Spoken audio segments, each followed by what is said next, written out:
आवा चलो।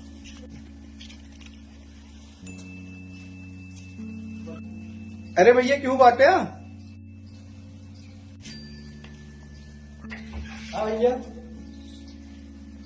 सबसे पहले तू अपन नाम बताएगा।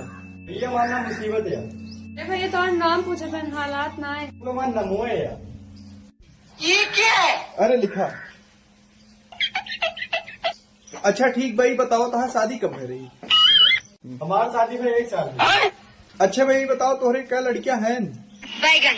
अरे साहब हमारे 2 लड़कियां हैं। अरे भैया उनके शादी के 1 साल भेवे तिंगरे 2 लड़के कैसे हुई? अरे भैया तोहरे कैसे 2 लड़कियां हुई हैं? अरे भैया चौका ना हमार 2 शादी भर रही। अच्छा ठीक बा लिखा।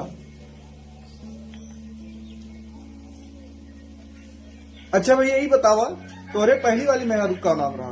भैया हमारे पहली बीवी नाम मजबूरी है और दूसरी बीवी परेशानी। ये क्या है? अरे भगवान लिखा। अच्छा यो बता दे तोहरे लड़कियों में दोनों का नाम है? ये बेटियों का नाम चिंता है और बेटौरा का नाम दुखी है। अरे बाहर में जा जनगणना, हमका जनगणना ना करे बहनिया, पूरा दिक्कत पूरी मुसीबत परेशानी ही पड़ी है।